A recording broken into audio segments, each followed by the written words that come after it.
Tras la victoria de Chile en la Guerra del Pacífico, el Perú da inicio al proceso de reconstrucción nacional, con el objetivo de resurgir económicamente, políticamente y socialmente.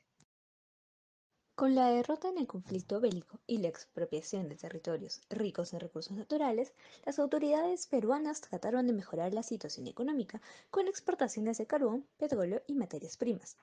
Esta nueva medida era diferente ya que antes de la guerra el producto estrella era el guano. Durante décadas, el gobierno peruano había pedido numerosos préstamos a los británicos. El primero se dio en 1825 y quedaron impagados por casi 20 años. Gran Bretaña permitió al gobierno peruano negociar una salida. Es así como la Casa Gibbs dominó el comercio del guano por 20 años, dándole al Perú suficientes ingresos para saldar su deuda.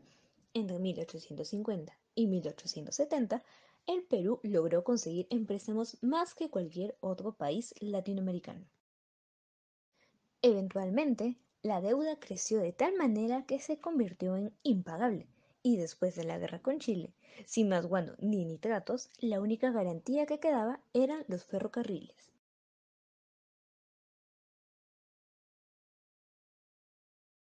Michael Grace nació en el año 1842 en Queenstown, Condado de Cork, Irlanda, en aquel entonces bajo soberanía británica, perteneciente a una familia adinerada. A temprana edad, Michael viajó al Perú y a través de los años fue desarrollando contactos con el gobierno, formando lo que sería Grace Brothers and Corporation. Los hermanos Grace tenían una influencia con el gobierno peruano. Así fue como obtuvieron la mayoría de los contratos para el suministro de municiones y barcos de combate durante la Guerra del Pacífico en el año 1877 y 1884.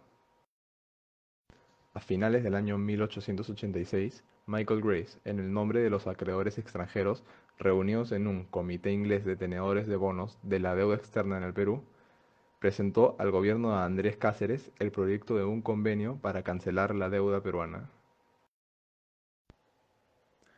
John Hely Hutchinson, el quinto conde de Dohnavur, nació el 2 de marzo del año 1848 en Irlanda. Era parte de una de las familias más adineradas del país y tuvo buenos estudios en el Eton College y el Balliol College de la Universidad de Oxford. Fue subcomisionado para la Comisión Europea para la Organización de Rumelia Oriental entre el año 1878 y 1879, y también fue nombrado caballero comendador de la Orden de San Miguel y San Jorge del año 1879. En 1888, como representante de acreedores británicos, firmó el contrato Aspilla-Dohnavur, conocido como el Contrato de Grace, con el gobierno peruano, aquel entonces representado por el ministro Antero Aspilla.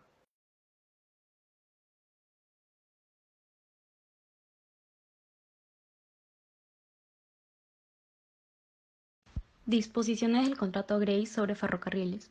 La parte más importante del contrato Grace hacía referencia a los ferrocarriles peruanos. Igualmente pasaban a ser los responsables del mantenimiento de todos los ferrocarriles incluidos en el acuerdo. El guano. Aunque la industria del guano daba muestras de agotamiento, también formó parte del contrato Grace. El gobierno de Perú cedió a los tenedores de bonos 3 millones de toneladas de guano. Además le cedía una parte del extraído en las Islas Lobos, afectado por el Tratado de Paz con Chile. Otras concesiones.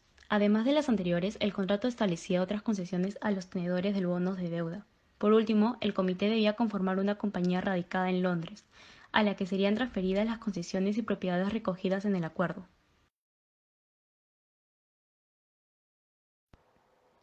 La propuesta era que el Estado peruano entregará a los acreedores todos sus ferrocarriles y obras ferroviarias por 75 años, así como 3 millones de toneladas de guano, 2 millones de hectáreas en la selva central, el privilegio de explotar las minas de Cinagro en Santa Bárbara, Huancavelica, la explotación del petróleo en Piura, además de la concesión del libre uso de los muelles a donde llegaban los ferrocarriles, incluida la libre navegación por el lago Titicaca y 33 anualidades de 80.000 libras esterlinas. En el Perú se abrió debate sobre si convenía para los intereses de la nación dicha propuesta. Una de las oposiciones era que la deuda debía ser pagada por Chile. Sin embargo, de acuerdo al Tratado de Ancón, Chile se comprometió a dar solo el 50% del producto del guano, la cual no era suficiente para pagar las deudas externas, y por ende se precisaba buscar una salida realista. El más destacado opositor fue José María Quimper, diputado de Camaná. Escribió al respecto un folleto titulado Las propuestas de los tenedores de bonos, donde sostuvo que el Perú quedaría atado de manos y pies a los intereses del imperialismo británico. El escritor José Arnaldo Márquez se opuso a través de su opúsculo La orgía financiera del Perú. El 19 de febrero de 1887, el gobierno peruano aprobó la propuesta de Grace, firmado por el presidente Cáceres y su ministro Manuel Irigoyen. El contrato Aníbal Tyler fue firmado en Londres el 26 de mayo del mismo año, pero tuvo objeción por el gobierno chileno y el gobierno peruano se inhibió de emitir dicho acuerdo. Un nuevo contrato fue escrito el 25 de octubre de 1888. Ese mismo mes se instaló el Congreso Extraordinario. El Congreso convocó elecciones para sustituirlos y con los nuevos representantes se reunió el Cuarto Congreso Extraordinario, que aprobó con algunas modificaciones el contrato de Grace el 25 de octubre de 1889.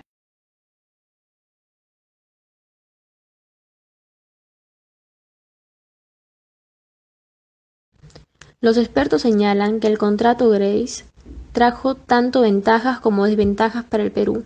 Entre las primeras, destaca que el país logró anular una deuda externa impagable.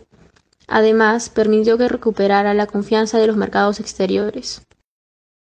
Por otra parte, los acreedores se habían comprometido a realizar inversiones que resultaron fundamentales para mejorar la infraestructura, algo que hubiera sido imposible de conseguir con los medios propios del Estado. Desventajas del contrato de Grace. La desventaja palmaria fue la entrega de toda red ferroviaria pública a las manos de una compañía extranjera, primero británica y luego norteamericana. Aquellas vías eran entonces de vital importancia, pues eran las únicas que conectaban la costa con el interior del país y más importantes centros mineros, teniendo en cuenta que la minería ha sido tradicionalmente la mayor fuente de divisas del Perú. Prácticamente quedó bajo el control extranjero la mayor parte de los recursos del país.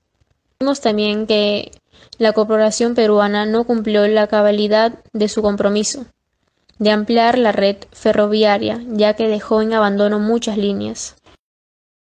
En 1913 se aportaron cifras tremendamente reveladoras: el valor de los bonos de la deuda externa peruana, al momento de celebrarse el contrato Grace, solo llegaba a la cifra de 2.368.832 libras esterlinas. Este monto fue cancelado, concediéndoles a los bonistas bienes cuyo valor superaba ese adeudo en más o menos 6 veces, ya que se les pagó con bienes que tenían un valor sumado de 18.204.628 libras, distribuidos de la siguiente manera: